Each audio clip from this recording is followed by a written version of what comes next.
Hello மக்களே, July 1 சலங்கையில் promo review தான் பார்க்க போகிறோம். உங்களுக்கு என்னோட ரிவ்யூ பிடிச்சிருந்தா சீரியல் கிட்ட மறக்காமல் சப்ஸ்கிரைப் பண்ணிக்கோங்க. நம்ம அவள் வருவாளா சீரியலும் மேக்கா சந்திசம் சீரியலில் போட்டுட்ருக்கோம். ஸோ அதையும் பார்க்கணும்னு நினைக்கிறோங்க. அதே வீடியோ ஃபுல்லாக பாருங்கள். இங்கே எப்படியோ டாக்டர் நம்ம பூரணி உயிரை காப்பாற்றிடுறாங்க. அவங்க மயக்க நிலைமையில தான் இருக்கிறாங்க. அப்போ தான் லைட்டாக எந்திக்கிறாங்க. நான் சாகலையா அப்படின்னு சொல்லிட்டு பூரணி நம்ம பூமி கிட்ட கேட்குறாங்க. பூமி அதுக்கு ஒன்னே, நீ என்ன பேசுறேன்னு தெரிஞ்சுதான் பேசிட்டு இருக்கியா? உன் அண்ணன் உன் கல்யாணத்தை எவ்வளோ தடபுடலாக பண்ணணும், எவ்வளோ கிராண்டாக பண்ணணும்னு ஒரு விஷயத்த சின்ன சின்ன விஷயத்தையும் பார்த்து பண்ணிட்டு இருக்காரு. உனக்கு பிடிச்சது மாதிரி தானே எல்லாமே நடந்துட்டு இருக்கு. அப்படி இருக்கும்போது எதுக்கு நீ இந்த மாதிரி தப்பான முடிவு எடுக்க? இந்த வீட்டு கௌரவமே இப்போ உன் கல்யாணத்துல தான் அடங்கி இருக்கு. உன் கல்யாணம் நடந்தாதான் போன கௌரவம் எல்லாம் திரும்பி வரும். அப்பதான் இந்த ஊர்ல நம்ம மதிப்பா இருக்கலாம் அப்படின்னு சொல்லி அத்தையும் ஒரு பக்கம் கவலைப்பட்டு இருக்கிறாங்க. உன் அண்ணன் உன் கல்யாணத்தை தடபுடலா ரொம்பவே கிராண்டா நடத்தணும்னு சின்ன சின்ன விஷயத்துல இருந்து பெரிய பெரிய விஷயம் வர பார்த்து உனக்கு பிடிச்ச மாதிரி எல்லாத்தையும் பண்ணிட்டு இருக்காரு. அப்படி இருக்கும்போது எதுக்கு பூரணி இந்த மாதிரி நீ இந்த மாதிரி ஒரு முடிவு எடுத்த அப்படின்னு சொல்லி பூமி கேட்க, அவனே சிவா மனசுல தான் நான் இல்லையே, சிவா மனசுல அந்த பிந்து தானே இருக்கா, அப்புறம் எதுக்கு, அப்ப நான் எதுக்கு உயிரோட இருக்கணும்? என்னால அதெல்லாம் பார்க்க முடியாது, நான் செத்தே போறேன்னு அதுக்குதான் முடிவெடுத்தேன் அப்படின்னு சொல்லிட்டு இருக்கிறாங்க. என்ன பூர்ணி சொல்லிட்டு இருக்கிற? நீ சொன்ன மாதிரி சிவா முன்னாடி பிந்துவை காதலிச்சான்னா, ஆனா நான் அவன் கிட்ட எப்போ இந்த குடும்ப நிலைமை எடுத்து சொல்லி உன்னோட காதல் அவனுக்கு புரிய வச்சு எப்ப நான் சொன்னோன்னா அப்பவே அவன் மனசு மாறிட்டானே அப்படின்னு சொல்றாங்க. இவ்வளவு நேரமும் நீங்க தானே இதை பத்தி சொல்லிட்டு இருக்கிறீங்க. நான் இவ்வளவு தூரம் சொல்லியும் அவர் ஆமா இல்லைன்னு ஒரு வாட்டி கூட சிவா சொல்லலையே, அப்ப இதுல இருந்தே தெரியலையா நீ அப்படின்னு சொல்லிட்டு இருக்கிறாங்க. நீ எதுக்கு நீ சிவாவை நீ சந்தேகப்படுற? அவன் கூட உன்னை கல்யாணம் பண்றதுக்கு தான் அவன் முழு மனசா ஏத்துக்கிட்டானே அப்படின்னு சொல்றாங்க. முழு மனசா என்ன ஏத்துக்கிட்டாரு, ஆனா அவர் மனசுல நான் இல்லையே, அந்த பிந்து தானே இருக்கிறா, அவங்க கையை பாருங்க அப்படின்னு சொல்றாங்க. உடனே நம்ம பூமியும் பதறி அடிச்சு சிவாவோட வலது கையை பார்க்குறாங்க. அதில் மெஹந்தி தான் இருக்குது. இடது கையை பார்க்குறாங்க. அதில் பார்த்தா பிந்துன்னு எழுதியிருக்கு. டே என்னடா பண்ணி வச்சிருக்கேன்னு பலார்னு அரைகிறாங்க பூமி சிவாவை. அடிச்சதோடு மட்டும் இல்லாமல் என்னடா காரியம் பண்ணி வச்சிருக்க நீ? நான் உங்ககிட்ட எத்தனை தடவை தான் சொல்கிறது, ஏன்டா என்னை புரிஞ்சுக்கவே மாட்டேன்? இந்த கல்யாணத்தை நடத்தணும்னு ஆரம்பத்துலேருந்து எவ்வளோ கஷ்டப்பட்டுட்டு இருக்கேன். ஆனால் நீ நான் உனக்கு அவ்வளவு தூரம் உன்னை இந்த ஊரில் காப்பாற்றி உனக்கு ஒரு நல்ல காலேஜில் படிக்க வச்சு உனக்கு இப்போ வீட்டில் தங்க இடம் கொடுத்து உனக்கு போட்டுக்க அழகான ட்ரெஸ் எல்லாம் வாங்கி கொடுத்து அவர் தங்கச்சிக்கு என்னெல்லாம் கிடைக்குதோ அதெல்லாம் தானடா உனக்கும் ககன் மாமா கொடுத்தாரு. அவரோட தங்கச்சியை கல்யாணம் பண்ணிக்கிறதுல உனக்கு என்னடா பிரச்சனை? இந்த வீட்டில் இருந்தால் நீ எப்படி இருப்பேன்னு நான் எல்லாத்தையும் உனக்கு விளக்கி சொல்லிட்டேன். ஆனால் நீ இப்போ கூட நீ பிடிச்ச முயலுக்கு தான் 3 கால்னு இப்போ கூட நீ உன்னோட வேலையை தானே காட்டிட்டு இருக்க. நானும் எத்தனை தடவை உங்ககிட்ட இதை சொல்லி புரிய வைக்கிறது, என்னையெல்லாம் இதுக்கு மேலே முடியலடா அப்படின்னு சொல்லி நம்ம பூமி பொங்கி எழுந்துட்டு இருக்கிறாங்க. உடனே நம்ம சிவாவோ காலில் விழுந்துடுறாங்க. பூமி காலில் விழுந்து, அக்கா நான் பண்ணது எல்லாமே தப்பு தான்க்கா, நீ எனக்கு எவ்வளவோ இந்த கல்யாணத்தை நடத்தணும் நீ ஆரம்பத்துலேருந்து நீ எவ்வளவோ முயற்சி பண்ணிட்டு இருக்க, ஆனால் நான் தான்க்கா அவனை புரிஞ்சுக்கவே இல்லை, நான் தான் அவனை கஷ்டப்படுத்திக்கிட்டே இருந்தேன் எப்போ பார்த்தாலும். நான் இப்போ முழு மனசா நானே ஒத்துக்கிறேன்க்கா, நான் முழு மனசா நான் பூரணி காலத்துல தாலி கட்டுறேன்க்கா, நான் பூரணியவே கல்யாணம் பண்ணிக்கிறேன்க்கா அப்படின்னு சொல்லி இப்பவும் காலில் விழுகிறாரு. ஆனால் இது நடிப்பா இல்லை உண்மையாவே காலில் விழுறா? நீங்கள் என்ன நினைக்கிறீங்கன்னு சொல்லிட்டு கண்டிப்பாக கமெண்ட்ஸில் சொல்லுங்கள். அண்ட் இப்படி நம்ம சிவா இந்த மாதிரி பூமி காலில் விழுந்து மன்னிப்பு கேட்டு நான் பூர்ணியை கல்யாணம் பண்ணிக்கிறேன் அப்படின்னு சொல்லிட்டு இருக்கிறாரு. இந்த நேரத்தில் பார்த்தா டாக்டர் வெளியே போகிறாங்க. வெளியே தான் போகும்போது தான் நம்ம ககனும் சாரதாவும் பார்த்துட்டாங்கல்ல. திரும்ப அவங்க வீட்டுக்குள்ளே ஓடி வராங்க. நம்ம கதவு லாக் ஆயிருக்கு. உடனே பூர்ணி கதவை தோற, பூர்ணி என்ன பண்ணிட்டு இருக்க, கதவை தோற நம்ம ககன் வெளியேருந்து கத்திட்டு இருக்கிறாரு. அப்புறம் பார்த்தா சாரதாவும் கத்திட்டு இருக்கிறாங்க. உடனே பூமி பூர்ணி கிட்ட மன்னிப்பு கேட்குறாங்க. பூரி இப்போ நீ எந்த உண்மையும் சொல்லிடாத, இந்த கல்யாணம் நல்லபடியாக நடக்கணும், கண்டிப்பாக எங்கள் சிவா உன் கழுத்தில் தாலி கட்டுவான்னு இப்போ முன்னாடியே சொல்லிட்டான்ல, உன் அண்ணன் இப்போ கேட்டா நீ இந்த உண்மையெல்லாம் சொல்லிடாத, அவங்க கண்டிப்பாக இதை தாங்கிக்கவே மாட்டாங்க, உனக்கு ஏதாவது ஆச்சுன்னு சொன்னால் அவங்க அவ்வளவுதான், உன் அண்ணா பற்றி உனக்கே தெரியும்ல, தயவு செஞ்சு உனக்கு என் மேலே நம்பிக்கை இருக்குல்ல, நான் இந்த கல்யாணத்தை நடத்தி வைப்பேன்னு உனக்கு நம்பிக்கை இருக்குல்ல, அந்த நம்பிக்கை இருந்தால் நீ இப்போ உண்மையை சொல்லாத பூரி, நான் இப்போ கதவை திறக்கிறேன் அப்படின்னு சொல்லிட்டு இவங்க நம்ம சிவாவை கொண்டு பாத்ரூம்ல ஒளிய சொல்றாங்க. நம்ம பூமி ஒளிய சொல்லிட்டு போய் கதவை திறக்கிறாங்க. கதவை திறக்கும் போது பார்த்தா நம்ம ககன் பறந்து வராரு. அங்கிருந்து சாரதாவும் பூமி என்னாச்சு பூமி, பூர்ணிக்கு என்னாச்சுன்னு சொல்லிட்டு ககன் அதுக்கடுத்து பூரி என்னாச்சு இப்போ நீ நல்லா இருக்கியா, உனக்கு என்னாச்சு, இப்போ என்ன பிரச்சனையாச்சு, எதுக்கு டாக்டர் வந்தாங்க அப்படின்னு கேட்டுட்டு இருக்கிறாங்க. நம்ம பூரியோ சமாளிச்சிடுறாங்க. ஒன்றும் இல்லை அண்ணா, லைட்டாக தலைவலிக்குது அதுதான். ஐயோ சாரதா ஒரு நிமிஷம் நான் பயந்தே போயிட்டு உனக்கு ஏதாவது ஆயிடுச்சோன்னு சொல்லிட்டு, கல்யாண பொண்ணு நீ நேரத்துக்கு சாப்பிட்டு நேரத்துக்கு தூங்க வேண்டாமா, நீ ஏன் இப்படி என்ன பயங்காட்டுற, எனக்கு ரொம்ப பயந்துட்டேன், காலையில கல்யாணத்தை வச்சுட்டு சரி நீ இப்போ ரெஸ்டட் அதுதான் உனக்கு தேவை அப்படின்னு சொல்லிட்டு இருக்கிறாங்க. உடனே சரி பூமி இப்போ சரிங்க அத்தை, நீங்க போய் அந்த கல்யாண ட்ரெஸ் எல்லாம் எடுத்து வைக்கணும், அதுக்கு மஞ்சள் குங்குமம்லாம் வைக்கணும்ல, நீங்கள் போய் அதை வைங்க. மாமா நீங்கள் ஆல்ரெடி வெளியெல்லாம் போயிட்டு வந்து டயர்டாக இருப்பீங்க, நீங்கள் போய் ரெஸ்ட் எடுங்க, நான் தான் இருக்கேன்ல, நான் பூர்ணியை பத்திரமா பார்த்துக்கிறேன், அவளுக்கு என்ன வேணுமோ கேட்டு நான் இங்கே கூடயே இருந்து காலைல வர நான் பார்த்துக்கிறேன், நீங்கள் போங்கன்னு சொல்லி அனுப்பி வச்சுட்டு இருக்கிறாங்க 2 பேரையும். சரி நீ பார்த்துப்பல, நான் உனக்கு எத்தனை வாட்டி கால் பண்ண பூமி, நீயே கால் எடுக்கவே இல்லை. ஐயோ ஃபோன் எங்கே வச்சேன்னு தெரியல மாமா. சரி ஃபோனை பக்கத்தில் வச்சுக்கோ, யாராவது கால் பண்ணால் தெரிய வேண்டாமா. சரி அவள் தூங்கட்டும், ரெஸ்ட் எடுக்கட்டும், நீ பார்த்துக்கோ அப்படின்னு சொல்லிட்டு ககனும் போய் தூங்க, எனக்கும் ரொம்ப டயர்டாக இருக்குது, நானும் போய் தூங்குறேன்னு சொல்லிட்டு அவர் தூங்க போகிறாரு. சாரதாவும் அடுத்து அவங்க வேலைகளை பார்க்குறக்கு போகிறாங்க. திரும்பியும் எல்லாரும் போயிட்டாங்களா அப்படின்னு பார்த்துட்டு நம்ம பூமி கதவை லாக் பண்ணிட்டு சிவாவை கூப்பிட்டு வந்து, சிவா திரும்பியும் வந்துட்டு, தயவு செஞ்சுடா நீ காலை வாரி விட்டுறாதடா, நீ நல்லா இருப்ப, உனக்கு நான் இந்த குடும்பத்தோட மானம் மரியாதை எல்லாமே இப்போ உன்னோட கையில தான் இருக்கு, இதை நீ எப்படி என்ன பண்ணணும்னு நினைக்கிறேன் நீயே பண்ணு, இனிமேல் உன்னோட விருப்பம், நான் நல்லா இருக்கணும், இந்த குடும்பம் நல்லா இருக்கணும், உனக்கு இந்த குடும்பம் தான் அடைக்கலம் கொடுத்தது, இந்த குடும்பம் எல்லாம் நல்லா இருக்கணும்னு நினைச்சா நீ வந்து பூர்ணியை கல்யாணம் பண்ணிக்கோ, உன் வாழ்க்கை ரொம்பவே நல்லா இருக்கும் அப்படின்னு சொல்லி திரும்பியும் வந்து அவங்க வந்து பூர்ணியவே கல்யாணம் பண்ணிக்கோ அப்படின்னு சொல்லிட்டு மண்டையை கழுவிட்டு இருக்கிறாங்க. நம்ம பூமி வந்து சிவாவை உடனே சிவாவும் போயிடுறாரு. இங்கே பார்த்தா கேபி வந்து அப்படியே உட்கார்ந்துருக்கிறாரு சிலையாட்டம். நம்ம மீராவுக்கு வந்து உண்மையெல்லாம் தெரியும், காலையில் வந்து பிந்துக்கும் சிவாவுக்கு தான் கல்யாணம் ஆக போதில்ல, அதை வந்து அந்த குஷியில் இருக்கிறாங்க நம்ம மீரா. அவங்க எப்படியோ அந்த சாரதா குடும்பம் அவமானப்பட போகிறதில்ல அப்படின்னு நினச்சி அவங்க ரொம்ப சந்தோஷமாக இருந்துட்டு இருக்கிறாங்க. இந்த நேரத்தில் என்ன அந்த கல்யாணத்துக்கு போகலையா அப்படின்னு சொல்லிட்டு இவங்களே வம்படியாக போய் கேபி கிட்ட வந்து சண்டை அழிச்சிட்டு இருக்கிறாங்க மீரா. நம்ம மீரா போயிட்டு, என்ன உங்கள் செல்ல பொண்ணுக்கு கல்யாணம் போகலையா, என்ன உங்கள் பொண்டாட்டி உங்ககிட்ட சொல்லலையா, இல்லை உங்களுக்கெல்லாம் எங்கே மான வெக்க ரோஷம்லாம் இருக்க போகுது, அந்த ககன் உங்களை எவ்வளோ அசிங்கப்படுத்தினாலும் வீட்டை விட்டு வெளியே துரத்தினாலும், அதாவது கொல்லவே முயற்சி பண்ணாலும் உங்களுக்கு உங்கள் பையன் ககனோட குடும்பம் தான் பெருசு, அந்த சாரதா உங்களை ஏற எடுத்து கூட பார்க்க மாட்டா, அவள் வந்துட்டு அவளோட காதல் தான் பெருசுங்கிற மாதிரி அவரே நீங்கள் காதலிச்சுட்டு இருப்பீங்க. ஆனால் உங்களுக்கு இந்த குடும்பத்தில் ராஜ மரியாதை கொடுத்து நேரத்துக்கு சாப்பாடு செஞ்சு கொடுத்து உங்களை ராஜா மாதிரி பார்த்துக்கிறேன்னா, உங்களுக்கு என்னென்ன வேணும், உங்களுக்கு சின்னதாக எதானாலும் துடிச்சு போகிறேன்னா உங்களுக்கு முக்கியமாக தெரியலை, எப்போ பார்த்தாலும் உங்களுக்கு அந்த ககன் குடும்பம் தானே பெருசாக தெரியும். அதான் நீங்கள் தான் ஃபோனில் பேசிகிட்டு இருந்ததுனால தான் எல்லாத்தையும் கேட்டேனே, என்ன அந்த கல்யாணத்துக்கு போகலையா அப்படின்னு சொல்லிட்டு இவங்க வம்படியாக பேசிகிட்டு இருக்கிறாங்க. உடனே என்ன மீரா, என்ன உனக்கு என்ன இப்போ திமிரா, எனக்கு தெரியும் நான் என்ன பண்ணணும், நீ ஒன்று எனக்கு சொல்லி தர தேவையில்ல, அது ஏன் பொண்ணு கல்யாணம் தான் எனக்கு நல்லாவே தெரியும், நீ சொல்லி ஒன்று எனக்கு தெரிய போகிறதில்ல அப்படின்னு சொல்லிட்டு இருக்கிறாங்க.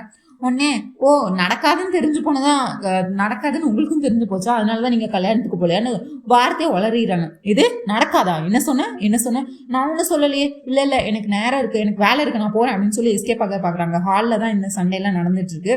உடனே எனக்கு வேலை இருக்குது, நான் போகிறேன். மீரா நீ அந்த அபூர்வா கூட சேர்ந்துக்கிட்டு ஏதாவது பிளான் போட்டிருக்கீங்களா இந்த கல்யாணத்தை நிறுத்துறதுக்காக? மீரா இப்போ நீ உண்மையை சொல்ல போறே, என்ன வேணும், என்ன நடந்துச்சு, என்ன பிளான் போட்டிருக்கீங்க, என்ன திட்டம் போட்டிருக்கீங்க சொல்லுங்க அப்படின்னு கேட்டுட்டு இருக்கிறாங்க கேபி. உடனே நம்ம மீரா, அதெல்லாம் ஒன்றும் இல்லை, நான் வந்து அவங்க வளரிட்டாங்க ஆல்ரெடி கொஞ்சம், ஆனால் பிந்துவை காதலிக்கிறாங்கங்கிற உண்மையை சொல்லலை, இந்த கல்யாணம் நடக்காது நின்று போயிடும் அப்படிங்கிற மாதிரி மட்டும் சொல்கிறாங்க. ஏன்னா ஏதோ சும்மா சொன்னேன், எனக்கெல்லாம் எதுவும் தெரியாது அப்படின்னு சொல்லிட்டு இருக்கிறாங்க. உடனே கேபிக்கு வந்து ரொம்ப கோவம் வருது, இந்த கல்யாணத்தை நிறுத்த நீ ஏதாவது பிளான் பண்ணியிருக்கியா, சொல்லு, என்ன திட்டம் வச்சிருக்கிறீங்க, என்ன நடக்க போகுது சொல்லு, ஏன் கல்யாணம் நிற்க போகுது நீ சொன்ன அப்படின்னு திரும்ப கேட்டுட்டு இருக்கிறா. இந்த நேரத்தில் பார்த்தா வீட்டில் இருக்க எல்லாருமே வந்துடுறாங்க. நம்ம சரச்சந்திரா வந்துடுறாரு, அபூர்வா, நக்ஷத்ரா, எல்லாருமே வீட்டில் இருக்கிற எல்லாருமே வந்துடுறாங்க. வந்தோடனே என்ன கேப்பி, எதுக்கு நைட்டு இப்படி கத்திட்டு இருக்க அப்படின்னு சொல்லி சரச்சந்திரா கேட்க, ஆமாம் நான் கத்துறது மட்டும் தானே உங்களுக்கு தெரியும். உடனே நம்ம மீரா வந்துட்டு அந்த கல்யாணத்துக்கு போகிறத பற்றி பேசிட்டு இருந்தாங்க அப்படின்னு சொல்லிடுறாங்க. உடனே அபூர்வா வந்துட்டு, ஆமாம் அந்த சாரதா குடும்பம்லாம் உனக்கு எத்தனை வாட்டி சொல்லியாச்சு, அந்த சாரதா அவங்க பொண்டாட்டியும் கிடையாது, அவங்க பிள்ளைங்களும் கிடையாதுன்னு. அந்த மதிக்காத வீட்டுக்கு கேபிக்கு எப்போவுமே அந்த சாரதா மேலே தானே ஒரு காதல். நம்ம பொண்ணு இங்கே கஷ்டப்படுறதை பற்றி கேபிக்கு எந்த வருத்தமும் இல்லை. மீரா இங்கே கவலைப்படுவாளே, அவள் வந்து வருத்தப்படுவாளே, அதெல்லாம் அவனுக்கு தெரியல. அவனுக்கு எப்போவுமே அந்த சாரதா குடும்பம், ககன் நல்லா இருக்கணும், ககன் பூமின்ட்டு அவங்க பேரே தான் சுற்றிட்டு இருப்பான் அப்படின்னு சொல்லிட்டு, அந்த பூர்ணி கல்யாணம் நடக்கிறதுக்கு நீ எதுக்கு போகணும் அப்படின்னு சொல்லி சரச்சந்திர ஆல்ரெடி கேபிக்கிட்ட சண்டை போட்டுட்டு இருக்கிறாரு. இந்த நேரத்தில் அந்த பூமியே என் பொண்ணே, அவ என் பொண்ணே கிடையாது, அவள் செத்து போயிட்டான்னு எப்போ சொல்லியாச்சு, அவளை வச்சு எதுக்கு நீங்கள் இங்கே சண்டை போட்டுட்டு இருக்கிறீங்க, அவளே இந்த வீட்டுக்கு ஒட்டு இல்லை உறவு இல்லைன்னு ஆயிடுச்சு, அதுக்கப்புறம் அந்த கல்யாணத்துக்கு போகணுன்னு எதுக்கு நீ துடிச்சிக்கிட்டு இருக்க கேபி அப்படி இப்படின்னு சரச்சந்திரா கேட்கும்போது நம்ம கேபிக்கோ கோவத்துக்கு உச்சத்துக்கே போயிடுறாரு. என்ன சரச்சந்திரா எல்லாம் தெரிஞ்சுதான் பேசிட்டு இருக்கியா, வார்த்தை அளந்து பேசு, இந்த சொத்து என்ன உன்னோடதா, இல்ல இந்த சொத்துக்கு அவ்வளோ வாரிசும் என்னோட மருமக பூமி தான். இந்த சொத்தை என்ன நீ சம்பாதிச்சு கொண்டு வந்தியா இல்லை இந்த அபூர்வா சம்பாதிச்சு கொண்டு வந்தால? இல்ல இது எல்லாமே சோபா, என்னோட தங்கச்சி சோபாவோட தானே. ஆனா அவ சொத்து, அவ இறந்தே போயிட்டா. அவ சொத்தே நீங்க வந்து நல்ல கலர் சட்டை வாங்கி போட்டுப்பீங்க, 10 கார் வாங்கி விட்டுப்பீங்க, வீட்டுக்குள்ள எல்லா செலவுக்கும் எடுத்து கொடுத்துப்பீங்க, எல்லாருக்கும் ட்ரெஸ்ஸு நகன் எல்லாத்தையும் வாங்கி போட்டுப்பீங்க. ஆனா உங்களுக்கு அவங்களோட பொண்ணு மட்டும் வேண்டாம். அவங்க பொண்ணுக்கும் இந்த வீட்டுக்கும் எந்த சம்மந்தமும் இல்லை, அவங்க பொண்ணுக்கும் இந்த சொத்துக்கும் எந்த சம்மந்தமும் இல்லை. இதுவே பூமியை நீங்க வீட்டை விட்டு வெளியே போன்னு சொன்னோன்னா அவ எதுக்கு அமைதியா போனா? அவ என்னோட மருமக, அவ என்னோட சோபா மாதிரி. அதனாலதான் உங்க மேல ஒரு வார்த்தை கூட சொல்லாம இந்த வீட்டை விட்டு போனா.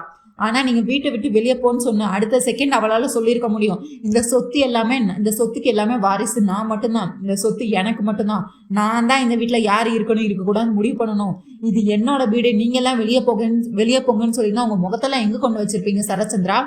இதுல உங்களுக்கு உங்க பொண்ணு தேவையில்ல, உங்க பொண்ணு எப்போ செத்து போயிட்டா, உங்க பேச்சை கேட்காம செத்து போயிட்டா, ஆனா அவளோட சொத்து மட்டும் உங்களுக்கு வேணும் அப்படிதானே அப்படின்னு சொல்லி பிரச்சனை எங்கேயோ ஆரம்பிச்சு கடைசியா சொத்துல வந்து முடியுது. இதை கேட்டோன்னா சரச்சந்திரா உடனே அபூர்வா, ஐயோ மாமா இந்த கேபிக்கு பைத்தியம் தான் பிடிச்சிருக்கீங்க, ஏதாவது பைத்தியம் மாதிரி ஏதாவது பேசிட்டு இருப்பான், நீங்க எதுவும் டென்ஷன் ஆகாதீங்க, நீங்க போய் ரெஸ்ட் எடுங்க மாமா அப்படின்னு சொல்லிட்டு இருக்கிறாங்க. இருந்தாலும் நம்ம சரச்சந்திரன் கேபி கோவத்துல சொன்னாலும் அவன் சொன்னதுல ஒரு நியாயம் இருக்கே. ஆமா, இது உண்மையாவே அந்த பூமிக்கு சேர வேண்டிய சொத்து தானே, இதை வச்சு நான் எதுக்கு ஆளணும்? அவளும் மனசுல நினைச்சிருப்பாள்ல, அப்போ என்னோட சொத்தையே வந்து என்னையே அனுபவிக்க கூடாது, என்னையும் வீட்டை விட்டு வெளியே போங்கன்னு சொல்லிட்டு இவங்கெல்லாம் அனுபவிக்கிறாங்கன்னு அவன் நினைச்சிருப்பாள்ல. கண்டிப்பா ஒரு நாளாவது அதை பத்தி அவன் நினைச்சிருப்பாள்ல. இதுக்கு அடுத்து எனக்கு இந்த சொத்து, அப்படிப்பட்ட சொத்து ஒன்றும் எனக்கு தேவையில்லை, நான் காலையிலே லாயரை கூப்பிட்டு இது எல்லாத்தையும் பூமி பேருக்கு இந்த சொத்தெல்லாம் நான் மாத்தி வைக்கிறேன்னு சொல்லிட்டு சரச்சந்திரா சொல்லிட்டு இருக்காரு. அபூர்வா, ஐயோ மாமா விடுங்க மாமா, அதெல்லாம் ஒன்றும் தேவையில்லை, விடுங்கன்னு சொல்லிட்டு இருக்கிறாங்க. அபூர்வா, இதுல நான் யாரோட முடிவுன்னு கேட்க போறது இல்லை, இதுல நான் எடுக்கிறதா முடிவு அப்படின்னு சொல்லிட்டு ரூம்ல போய் கதவை சாத்திக்கிறாரு. இங்க அபூர்வாக்கு மண்டை காயுது. ஐயோ மீரா, நீ எங்க ஆரம்பிச்சு எங்க வந்து பிரச்சனையை முடிச்சு வச்சிருக்க? இப்ப சொத்தெல்லாம் காலையில போக போதா? இதுக்கா நான் இத்தனை வருஷம் கஷ்டப்பட்டேன்? இதுக்கா அந்த சோபா சந்திராவை நான் கொலை பண்ணேன்? நான் இத்தனை வருஷம் கட்டி ஆழ்ந்துகிட்டு இருந்த சொத்து இப்ப என்னை விட்டு போக போதா? போக விடக்கூடாது. ஐயோ நான் இப்ப என்ன பண்ணுவேன்னு சொல்லிட்டு இங்க பைத்தியம் மாதிரி இவங்க என்ன பிளான் பண்ணலாம், அப்படி அதுக்கடுத்து என்ன பண்ணி இந்த சொத்து போகாம இருக்கலாம் அப்படின்னு சொல்லிட்டு நம்ம அபூர்வா பிளான் பண்ணிட்டு இருக்கிறாங்க. இன்னொரு பக்கம் பூமி பார்த்தா எப்படியோ இப்ப பூர்ணிக்கும் உண்மை தெரிஞ்சு போச்சு. இப்ப சிவாவும் மனசு மாதிரி கல்யாணம் பண்ணிக்கலாம்னு சொல்லிட்டாரு. இருந்தாலும் இன்னும் இந்த கல்யாணம் முடிகிற வரை இந்த அபூர்வா வேற ஆல்ரெடி சேலஞ்ச் வச்சிருக்கால, காலையில சிவாக்கும் பிந்துக்கு தான் கல்யாணம் நடக்கும்னு. இதுல யாரு கூட கல்யாணம் நடக்க போது, எப்படியோ இந்த கல்யாணம் நல்லபடியா நடக்கணும் அப்படின்னு சொல்லிட்டு அந்த பதட்டத்துல இருக்கிறாங்க. இந்த நேரத்துல கதவை தட்டுற சத்தம் கேக்குது. உடனே யார் இந்த நேரத்துல, இந்த ராத்திரியில யாரு வரா அப்படின்னு சொல்லிட்டு நம்ம பூமி கதவை திறந்து பாக்குறாங்க. கேபி வந்து கதவை தட்டி இருக்காரு. என்னமாமா இந்த நேரத்துல, வீட்டுக்குள்ள வாங்க அப்படின்னு சொல்றாங்க. ஐயோமா வா பூமி, நான் வெளியே வரணும், கிட்ட ஒரு முக்கியமான விஷயம் சொல்லணும் அப்படின்னு சொல்லிட்டு கூட்டிட்டு வராங்க. உடனே என்னமாமா இந்த ராத்திரியில வந்திருக்கீங்க, என்ன ஏதாவது பிரச்சனையா வீட்டுல, என்னாச்சு, ஏதாவது சண்டை போட்டீங்களா அப்படின்னு கேட்டுட்டு இருக்காங்க. ஐயோ அம்மா பிரச்சனை தாமா. பிரச்சனையா? யாருக்குமா? அபூர்வாக்கும் அப்பாக்குமாமா அப்படின்னு கேக்குறாங்க. அபூர்வாக்கும் அப்பாக்கும் இல்லம்மா, அப்போ வேற யாருக்குமாமா அப்படின்னு கேட்டுட்டு இருக்காங்க. எனக்கும் மீராக்கும் வந்து சண்டை வந்துச்சு, அந்த சண்டையில வந்து நான் வந்து அதுக்கடுத்து இந்த மாதிரி நான் வந்து இந்த சொத்து எல்லாமே பூமியோட தான், அதை நீங்க வச்சு ஆண்டுட்டு இருக்கிறீங்க, இந்த மாதிரி நான் எல்லாத்தையுமே சொன்னேன் அப்படிங்கிற மாதிரி இவங்க எல்லாம் சொல்லிட்டு இருக்கிறாங்க. இதை கேட்டோன்னா ஐயோ மாமா, எதுக்கு மாமா இப்படி தேவையில்லாம சண்டை அப்படின்னு சொல்லி பூமி வந்து இங்க ஷாக் ஆயிட்டு கேபி வந்து விலைக்கு சொல்லிட்டு இருக்கிறாரு. இந்த அபூர்வா வந்து இந்த மாதிரி சொத்தெல்லாம் வந்து எழுதி வைக்க கூடாதுன்னு சொல்லிட்டு இருந்தா, அதுக்கு அடுத்து என்ன தெரியுமா பண்ணியிருக்கா, நம்ம அபூர்வா வந்து என்ன தெரியுமா, அவங்களோட மனசாட்சி வரும், என்ன சொல்லியிருக்குன்னா, என்ன இவ்வளவு வருஷமா நீ கட்டு ஆழ்ந்துக்கிட்டு இருந்த இந்த சொத்தை இப்போ உன்னை விட்டு போக போதா? இதுக்காகவா நீ இந்த சோபா சந்திராவை கொலை பண்ண? இதுக்கா உன்னைய பார்த்தாலே இந்த வீட்டுல எல்லாரும் பயப்படுவாங்க. இந்த சொத்து மட்டும் இல்லைன்னா உன்னை ஒரு ரோட்ல போற ஒரு டீக்காரன் கூட உன்னை மதிக்கவே மாட்டான். இந்த சொத்து இருக்கிற வரைக்கும் தான் உனக்கு பவரு அதிகாரம் இல்ல. இந்த சொத்து போயிடுச்சுன்னா அடுத்து நீ என்ன பண்ண போற? அடுத்து அந்த பூமி கிட்ட போய் இப்ப காலில் விழுந்து கெஞ்ச போறியா? என்னையும் வீட்டுல ஒரு சேர்த்துக்கொண்டு என்ன முடிவு எடுக்க போற அப்படின்னு சொல்லி நம்மளோட அபூர்வாவோட மனசாட்சி வந்து பேசிக்கிட்டு இருக்கோம்.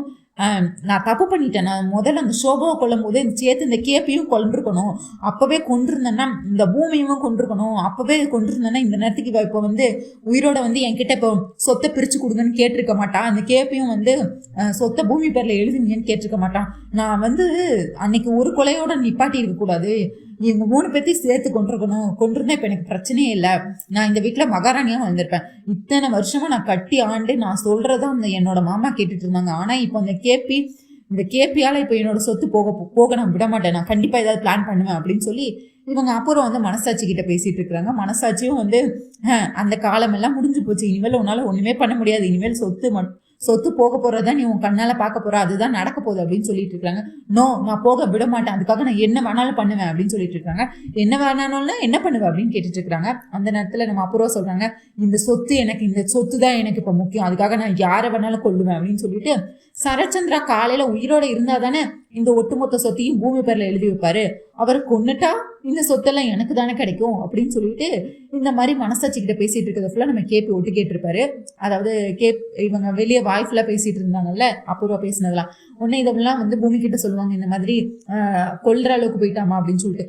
ஐயோ மாமா, நீங்க தெரிஞ்சுதான் பண்றீங்களா, அப்ப கொல்ற அளவுக்கு போயிட்டானா நீங்க அப்பா கூட தானே இருக்கணும், அப்பாவை தானே காப்பாற்றணும், இப்ப எதுக்கு என்கிட்ட வந்து இதெல்லாம் சொல்லிட்டு இருக்கிறீங்க, என்னம்மா நீ உன் அப்பா நீ சொன்னதே கேட்கல, சோபாவை கொன்னது அபூர்வான்னு சொன்னதே நம்பல, இப்ப நான் சொன்னா மட்டும் என்ன உன் அப்பா நம்பிடவா போறாரு, ஆனா இதெல்லாம் உங்ககிட்ட சொல்லணும் தானம்மா நான் இப்ப இங்க வந்திருக்கேன் அப்படின்னு சொல்லிட்டு இருப்பாரு. உடனே நட்சத்திரா வருவாங்க ரூமுக்கு. மம்மி இப்ப சொத்து எல்லாம் போக போதா, நம்ம என்ன மம்மி பண்ண போறோம் அப்படின்னு கேட்பாங்க. சொத்து ஏன் போக போகுது, நீங்க அதுக்குள்ள ஏதாவது பிளான் பண்ணிட்டீங்களா அப்படின்னு கேக்குறாங்க. பிளானா பண்ணியாச்சு, காலையில உன் அப்பா உயிரோட இருந்தா தானே இந்த சொத்து வந்து பூமி பேர்ல எழுதி வைப்பாங்க, அவர் செத்து போயிட்டா அப்படின்னு சொல்லிட்டு அவர் குடிக்கிற போதையில மது அதாவது குடிச்சிட்டு இருப்பாரு, தண்ணி அடிச்சிட்டு இருப்பாரு, அதுல ஃபுல்லா மாத்திரை கலந்து கொடுத்துருப்பாங்க நம்ம அபூர்வா. இங்க நம்ம அபூர்வா பார்த்தா அவர் சரச்சந்திரா குடிக்கிற ட்ரிங்க்ஸ்ல வந்து மாத்திரை கலந்து கொலை பண்ணலாம் அப்படிங்கிற மாதிரி, இந்த சொத்தை என்னை விட்டு போகக்கூடாது, அதுக்காக நான் என்ன வேணா பண்ணுவேன் அப்படின்னு சொல்லிட்டு நட்சத்திராவும் அபூர்வாவும் என்ன பண்றாங்க, நட்சத்திரம் வந்து ஷைடிஸ் எல்லாம் எடுத்துக்கிறாங்க. நம்ம அபூர்வா வந்து கிளாஸ்ல அந்த ட்ரிங்க்ஸை ஊற்றி மாத்திரையை போட்டு வா குடிக்கலாம்னு சொல்லிட்டு நல்லவங்கள மாதிரி நடிச்சு குடிக்கலாம்னு சொல்லி சரச்சந்திரா பார்க்கறதுக்காக போயிட்டு இருக்கிறாங்க. இங்க சரச்சந்திரா பார்த்தா அவருக்கு வந்து அந்த கேபி சொன்ன வார்த்தைகள்லாம் திரும்ப திரும்ப கேட்டுட்டே இருக்கு. நம்ம சரச்சந்திரா ஒன்று காசுப்படுறவரெல்லாம் கிடையாது, இருந்தாலும் சரச்சந்திரா அந்த மாதிரி கேபி பேசினார்ல, உனக்கு உன் பொண்ணு வேண்டாம், ஆனா உன் பொண்ணோட சொத்து மட்டும் உனக்கு வேணும், உன் பொண்ணு உன் பார்வையில எப்போ செத்து போயிட்டா, ஆனா அவளோட சொத்துல நீ நல்ல சொக்கா வாங்கி போட்டுப்ப, நல்ல சாப்பாடு சாப்பிட்டுப்ப, வெளியே தாராளமா 10 காரை விடுவ அதுன்னு சொன்னது. அது வந்து இவர் மைண்ட்ல வந்து திரும்ப திரும்ப திரும்ப திரும்ப ஓடிக்கிட்டே இருக்கு. உடனே நம்ம அபூர்வா வந்துட்டு சரச்சந்திரா பக்கத்துல உட்காந்துட்டு, மாமா நீங்க இப்ப எவ்வளவு கஷ்டப்படுவீங்கன்னு எனக்கு நல்லாவே தெரியும், உங்களை நல்லா புரிஞ்சுக்கிட்டது நான் மட்டும்தான், வேற யாருமே கிடையாது, அந்த கேபி வந்து வேணுக்குனே உங்களை வந்து கஷ்டப்படுத்தணுங்கிறதுக்காக இந்த மாதிரி பேசிட்டு இருக்கான், நீங்க எதுக்கும் வருத்தப்படாதீங்க, நீங்க இப்ப எவ்வளவு கவலையில இருப்பீங்கன்னு எனக்கு தெரியும், நீங்க முதல்ல இப்ப நீங்க இந்த ட்ரிங்க்ஸை முதல்ல குடிங்க, அப்பதான் நீங்க கொஞ்சம் உங்க மனசு லேசாகுமாமா அப்படின்னு சொல்லி கொடுத்துட்டு இருக்காங்க. இங்க நட்சத்திரம், ஆமா டேடி நீங்க எவ்வளவு கவலைப்படுறீங்கன்னு எங்களுக்கு தெரியும், நீங்க இந்த குடும்பத்துக்காக நீங்க என்னெல்லாம் பண்ணிருக்கீங்கன்னு எனக்கு தான் தெரியும், எங்களுக்கு தான் தெரியும் அப்படின்னு சொல்லிட்டு அவங்களும் சைடிஸை தூக்கி கொடுக்குறாங்க. இங்க உடனே நம்ம சரச்சந்திரா வந்து குடிக்கல, அப்படியே அந்த கிளாஸை வாங்கி அப்படியே அந்த டீப்பாய் மேல வச்சுட்டு, அபூர்வா நீ அப்பவே அவன் தான் என் சோபாவை கொன்னதுன்னு தெரிஞ்சதுன்னா நான் அப்பவே அவனை வந்து கொண்டிருந்தா இப்ப இந்த அளவுக்கு அவன் பேசி இருக்கவே மாட்டான், நீ தான் மீரா அவனை காதலிக்கிறான்னு சொல்லிட்டு அவங்க 2 பேத்துக்கும் கல்யாணம் பண்ணி வச்சுட்ட, அன்னைக்கு மட்டும் அந்த கல்யாணம் நடக்கலன்னா அவன் எப்போ செத்து போயிருப்பான், அவன் அன்னைக்கு செத்து போயிருந்தா இன்னைக்கு இவ்வளவு பேசியிருக்க மாட்டான், நான் இந்த சொத்துக்கு ஆசைப்படுறவளா மீரா, நான் இந்த சொத்துக்கு ஆசைப்படுறவளா அபூர்வா அப்படின்னு சொல்லி இவரும் வந்துட்டு சரச்சந்திராவும் வந்துட்டு கோவத்துல பேசிட்டு இருக்காரு. ஐயோ மாமா எனக்கு உங்களை பத்தி தெரியாதா, நீங்க சோபாக்கா மேல எவ்வளவு காதல் வச்சிருந்தீங்கன்னு எனக்கு தெரியாதா, உங்களுக்கு எல்லாம் இது கால் தூசி மாதிரி, உங்களுக்கு இந்த சொத்து மேல எல்லாம் இன்ட்ரெஸ்டே இல்லை, உங்களுக்கு இந்த சொத்து பிடிக்காதுன்னு எனக்கு தெரியும், உங்களுக்கு சோபாக்காவை பிடிச்சதுனாலதான் நீங்க அவங்களை கல்யாணம் பண்ணிக்கிட்டீங்களே தவிர இந்த சொத்துக்காகலாம் ஒண்ணு நீங்க அவங்களை கல்யாணம் பண்ணிக்கலையே, எனக்கு தெரியும் மாமா நீங்க குடிங்க, உங்க மனசு எவ்வளவு கஷ்டப்படும்னு எனக்கு தெரியும், இன்னைக்கு அந்த கேபி பேசின பேச்சை என்னாலேயே தாங்கிக்க முடியல, அப்ப உங்களால எப்படி தாங்கிக்க முடியும், குடிங்க மாமா அப்படின்னு சொல்லிட்டு திரும்பியும் அந்த கிளாஸை 2வது வாட்டியா எடுத்து கொடுக்குறாங்க. இவரும் வாய்க்கிட்ட வர குடிக்க போறாரு. இந்த நேரத்துல அப்புறம் நட்சத்திரம் கண்ணை கட்டிட்டு இருக்காங்க, எப்படியோ குடிக்க போறா சாக போறா, அந்த சொத்து ஃபுல்லா நமக்கு தான் அப்படிங்கிற மாதிரி. உடனே வாய்க்கிட்ட வர வச்சுட்டு கொண்டு போயிட்டு கீழே வச்சுட்டு, என்னால முடியல அபூர்வா, நான் என் சோபாவை மறக்க நினைக்காத நாளே கிடையாது, என் சோபாவை ஒரு தெராஸ்லயும் இந்த சொத்து ஃபுல்லா ஒரு தெராஸ்லயும் வச்சா கூட எனக்கு என் சோபா தான் முக்கியம், உனக்கு தெரியல அபூர்வா நான் சோபாவை எவ்வளவு காதலிச்சேன்னு சொல்லிட்டு, நான் ஏதோ இந்த சொத்துக்காகவா நான் எவ்வளவு காதலிச்சேன், எனக்கு இந்த சொத்து கால் தூசிக்கு பெறுமா அப்படின்னு சொல்லிட்டு இருக்காங்க. ஐயோ மாமா எனக்கு நல்லாவே தெரியும், உங்க மனவேதனை என்னால புரிஞ்சுக்க முடியுது, நீங்க குடிங்க மாமா, நீங்க குடிச்சா உங்க மனசு கொஞ்சம் லேசாகும்ல, அந்த கேபி பேசினதெல்லாம் நீங்க பெருசா நினைக்காதீங்க, நீங்க குடிங்க அப்படின்னு சொல்றாரு. திரும்பியும் நம்ம சரச்சந்திரா வாய்க்கிட்ட வர கொண்டு போயிட்டு வாய்க்கிட்ட இப்படியே 2-3 வாட்டி பண்ணிட்டு இருக்காரு, வாய்க்கிட்ட வர கொண்டு போறாரு, அடுத்து குடிக்காம கீழே வச்சிடறாரு. 3வது வாட்டி ஒரு வழியா ஐயோ மாமா எனக்கு தெரியும் நீங்க இதை பத்தி இனிமேல் பேச வேண்டாம், நீங்க குடிச்சிட்டு கொஞ்ச நேரம் ரெஸ்ட் எடுங்க அப்படின்னு சொல்லி கடைசியா அந்த மாத்திரை போட்ட அந்த கிளாஸை வந்து குடுக்குறாங்க. இந்த நேரத்துல சரச்சந்திரா குடிக்க போயிட்டாரு. இந்த நேரத்துல கிங் கிங்னு கார் வருது. ஐயோ நம்ம அப்புறம் நட்சத்திரம் போகுது, இப்ப யார் கார்ல வரா அப்படின்னு சொல்லிட்டு உடனே கிளாஸ் கீழே வச்சுட்டு யார் கார்ல வரான்னு எந்திரிச்சு பாக்குறாங்க. பூமியும் கேபியும் உள்ள வராங்க. உடனே நம்ம அப்புறம் நட்சத்திரம் எகிரி குதிச்சு ரூம்குள்ள போய் மறைஞ்சுக்கிறாங்க. நம்ம சரச்சந்திரா மட்டும் இருக்கிறாரு.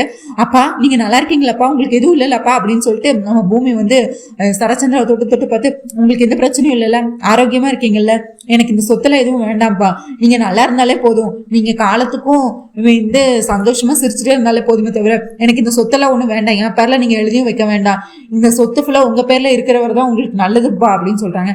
ஏன் உன் பேர்ல எழுதி கொடுத்தா எனக்கு என்ன ஆக போகுது அப்படின்னு சொல்லிட்டு இருக்காங்க. உடனே நம்ம பூமி மனசுக்குள்ள நினைக்கிறாங்க, ஐயோ அப்பா இந்த சொத்தை நீங்க என் பேர்ல எழுதினா அந்த அபூர்வா உங்களை கொன்றுவா, இதை நான் எப்படி உங்கள்கிட்ட சொல்ல முடியும், இப்ப நான் உங்ககிட்ட சொன்னா கூட நீங்க இதை நம்ப போறது இல்லை, இப்பயும் நீங்க என்னையதான் தப்பா நினைப்பீங்க, அந்த அபூர்வா கண்டிப்பா உங்களை சாகடிச்சிருவாப்பா, அதுக்காக தான் சொல்றேன், நான் உங்களோட நலனுக்காக தான் சொல்றேன். ஐயோ அப்பா எனக்கு இந்த சொத்து மேல எல்லாம் ஒரு இந்த சொத்துல இருந்து ஒரு பைசா கூட எனக்கு வேண்டாம், நீங்களே இந்த சொத்தை வச்சுக்கோங்க, காலத்துக்குமே நீங்களே வச்சுக்கோங்க, எனக்கு இந்த சொத்துல இருந்து ஒரு பங்கு இல்லை, ஒரு 5 பைசா கூட எனக்கு வேண்டாம்ப்பா, உங்க பேர்ல இருக்கட்டும் அப்படின்னு சொல்லிட்டு இருக்காங்க. ஏய் நீ என்ன எனக்கு பிச்சை போடுறியா, நீ என்ன அவ்வளவு பெரிய ஆளா, எனக்கு யாரோட சொத்துலயும் நான் வாழணும்னு எனக்கு எந்த அவசியமும் இல்ல, எனக்கு கௌரவம் தான் முக்கியம், எனக்கு என்னோட பேர் தான் முக்கியம், புகழ் தான் முக்கியம், யாரோ போட்ட பிச்சையில வாழ்ந்து அப்படி ஒரு வாழ்க்கை எனக்கு தேவையே இல்லை அப்படின்னு சொல்லிட்டு இருக்காங்க. அப்புறம் உங்க உயிருக்கே ஆபத்துப்பா, இந்த சொத்தை நீங்க என் பேர்ல எழுதி வச்சா, சரி யாரு என்ன கொல்ல போறா, அப்படியே இந்த சொத்தை உன் பேர்ல எழுதி வைக்கிறதுனால எனக்கு என்ன ஆக போகுது, யார் அது என்ன கொல்ல போறா, அப்படி யார் என்ன கொல்ல போறா நீ சொல்லு அப்படின்னு சொல்றாங்க. இதை அவங்களால சொல்ல முடியும். சரியப்பா நீங்க என் பேர்ல கூட எழுதி வைக்க வேண்டாம், நீங்க அபூர்வா சித்தி பேர்ல எழுதுவீங்க. முதல்ல நானே உனக்கு அப்பா இல்லைன்னு சொல்லிட்டு இருக்கேன், அப்புறம் என்ன அவன் உனக்கு அபூர்வா சித்தி, உடனே நம்ம அபூர்வா இதை கேட்டோம்னா வா என் பேர்ல சொத்து எழுத போறாங்களா, சூப்பர் நல்ல முடிவு அப்படின்னு நினைச்சு நம்ம நட்சத்திரம் அபூர்வா சிரிச்சிட்டு இருக்கிறாங்க. இங்க பார்த்தா சரச்சந்திரா, இங்க பாரு அபூர்வா என்னோட அன்பு குறைவல், அவள் நான் சொன்னதான் கேட்பா, எனக்கே ஒரு விஷயம் பிடிக்கலன்னா அவளும், எனக்கே உன் சொத்து கால் தூசினா அவளும் அதேதான், அவளுக்கு என்னையே தான் பிடிக்குமே தவிர இந்த சொத்து மேலாம் அவளுக்கு எந்த பிரியமும் கிடையாது, எந்த பாசமும் கிடையாது, அவளை இந்த சொத்து அவள் கால் தூசிக்கு சமம், அவளே கூப்பிட்டு கேட்டாலும் அவள் இதை தான் சொல்லுவா அப்படின்னு சொல்லிட்டு இருக்கிறாங்க. ஐயோ அப்பா சரிப்பா இப்போதைக்கு நீங்க இந்த சொத்தை என் பேருக்கு மாத்த வேணாம், இது இப்போதைக்கு உங்ககிட்டே இருக்கட்டும் அப்படின்னு சொல்லிட்டு இருக்கிறாங்க. ஒன்னும் தேவையில்ல, காலையில நான் லாயரை கூப்பிட்டு உன் பேர்ல எழுதி வைக்கிறேன், பொறுக்கிட்டு போற, தூக்கி உன் மூஞ்சிலே எறிகிறேன், அதோட எனக்கும் இருக்கிற சம்மதம் எல்லாம் முடிஞ்சு போகுது அப்படின்னு சொல்லி நம்ம சரச்சந்திரவும் வந்து சண்டை போட்டுட்டே இருக்கிறாரு. உடனே நீங்க அபூர்வா சித்தி பேர்லயாவது எழுதி வைங்க, என் பேர்ல எழுதி வைக்க வேண்டாம் திருப்பி சொல்லிட்டு இருக்காங்க. இப்ப என்ன உனக்கு முன்னாடியே நான் அபூர்வா கிட்ட கேட்கிறேன், அபூர்வா அப்படின்னு கூப்பிடுறாரு. உடனே வராங்க, சொல்லுங்க மாமா, இவ சொத்தை உன் பேர்ல எழுதி வைக்கிறேன்னு சொல்லிட்டு இருக்கா, எனக்கே இந்த சொத்து வேண்டானா உனக்கு மட்டும் என்ன வேணுமா என்ன, உனக்கும் இது கால் தூசிக்கு பெறாதுன்னு நான் இவகிட்ட சொல்லிட்டேன், ஆனா நீ சொன்னாதான் அவன் நம்புவான்னு நினைக்கிறேன் அப்படின்றாங்க. ஐயோ மாமா உங்களை அவமானப்படுத்துற யாருமே எனக்கு தேவையில்லை, உங்களை தலைகுனிய வச்ச யாரோட சொத்து எனக்கு தேவையில்லை, எனக்கு நீங்க நல்லா இருக்கணும், உங்க கூட நான் இருக்கணும், அது மட்டும்தான் எனக்கு வேணுமே தவிர இந்த சொத்தெல்லாம் எனக்கு பெருசா ஆசை இல்லை, எனக்கு அந்த சொத்து தேவையும் இல்லை மாமா அப்படின்னு சொல்லி உங்க வீட்டு நடிப்புல எங்க வீட்டு நடிப்புல அந்த நடிப்பு நடிச்சிட்டு இருக்கிறாங்க. ஒண்ணு இப்ப நீ வீட்டை விட்டு வெளியே போறியா இல்லையா, காலையில நான் லாயரை கூப்பிட்டு வந்து உன் மூஞ்சில விட்டேறிடு இந்த சொத்தை அப்படின்னு சொல்லிட்டு தர நம்ம சரச்சந்திரா வந்து நம்ம பூமியை வெளியே இழுத்து வந்து போட்டுடுறாங்க. நம்ம கேப்பையும் கூட வந்து ஐயோ மாமா கண்டிப்பா வந்து இந்த அபூர்வா ஏதாவது அப்பாவை பண்ணிடுவாள்னு எனக்கு பயமா இருக்கு, நீங்க இந்த ஒரு ராத்திரி மட்டும் நல்லபடியா பாத்துக்கோங்க, நான் காலையில வந்து நான் பூர்ணி கல்யாணம் மட்டும் முடியட்டும், அதுக்கடுத்து வந்து நான் இந்த அபூர்வாவுக்கு ஒரு முடிவு கட்டிக்கிறேன் அப்படின்னு சொல்லிட்டு இருக்கேன், இந்த ஒரு ராத்திரி மட்டும் அப்பாவை நல்லபடியா பாத்துக்கோங்க, அப்பாவுக்கு எதுவும் ஆக விடாம பாத்துக்கோங்க மாமா, நான் போயிட்டு வரேன் அப்படின்னு சொல்லிட்டு நம்ம பூமி வந்து கிளம்பி போயிடுறாங்க. இங்க பார்த்தா சரிங்க மாமா இப்போ நீங்க இதை குடிங்க, இது குடிச்சாதான் உங்களுக்கு மனசாந்தி இருக்கும் அப்படின்னு சொல்லிட்டு அந்த மாத்திரை கலந்த கிளாஸை திரும்பியும் குடிக்கிறதுக்கு வந்து சரச்சந்திராக்கு அபூர்வா கொடுக்குறாங்க. நம்ம சரச்சந்திராவை அதை தூக்கி சில்லியா எரிஞ்சிடறாங்க, அந்த கிளாஸை தூக்கி எரிஞ்சிடறாங்க, அப்படியே கீழே கொட்டி சில்லியா நொறுங்கிடுது அந்த கண்ணாடி கிளாஸ் ஃபுல்லா. உடனே அவர் கோச்சுக்கிட்டு ரூம்குள்ள போயிடுறாரு. இங்க அப்புறம் நட்சத்திரம் நடக்காம போயிடுச்சு அப்படின்னு சொல்லி கடுப்புல இருந்துட்டு இருக்கிறாங்க. இங்க கேபி வந்து எல்லாத்தையும் பாத்துக்கிட்டே இருக்கிறாரு. அவங்க அதை பூமி சொல்லியிருக்காங்கல்ல காலையில வர பாத்துக்கோங்க அப்படின்னு சொல்லிட்டு. இங்க மறுநாள் இன்னைக்குதான் வந்து பார்த்தா நம்ம பூரணி சிவா கல்யாணம். நீங்க இங்க பூரணி கழுத்துல தாலி கட்டுவாருன்னு நினைக்கிறீங்களா, இல்ல இந்த பிந்து கழுத்துல போய் சிவா தாலி கட்டுவாருன்னு நினைக்கிறீங்களா சொல்லிட்டு கண்டிப்பா கமெண்ட்ஸ்ல சொல்லுங்க. இங்க பார்த்தா பூரணிய காலையிலே வந்து பொண்ணு இல்ல மணப்பெண்ணா அலங்காரம் பண்ணிட்டு இருக்காங்க.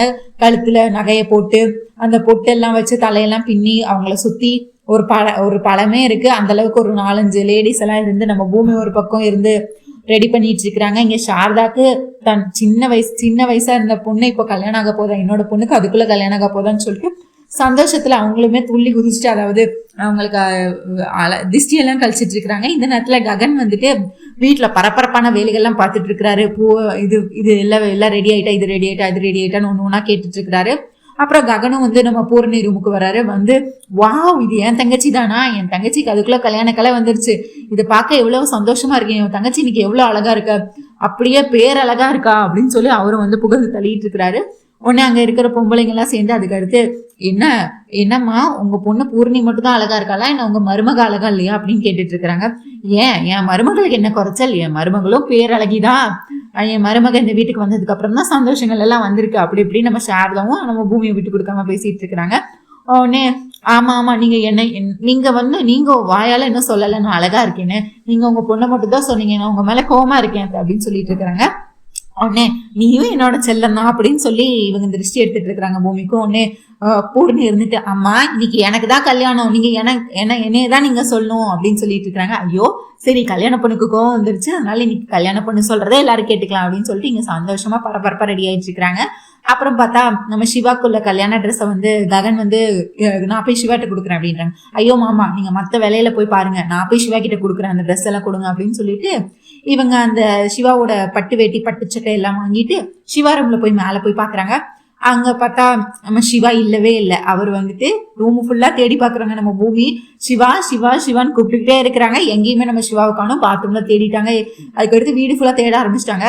இங்க பார்த்தா நம்ம அபூர்வா காலங்காத்தாலே நம்ம பிந்துவுக்கு வந்து கோயில்ல வச்சு கல்யாணம் ஏற்பாடு பண்ணி இருக்கிறாங்க. நம்ம பிந்துவும் ரொம்ப சந்தோஷமா இருக்கிறாங்க. அதாவது அத்தை நான் இந்த நன்றி கடனை எப்படி செலுத்த போறேன்னு எனக்கு தெரியல, ரொம்ப தேங்க்ஸ் அத்தை அப்படின்னு சொல்லிட்டு இருக்கிறாங்க.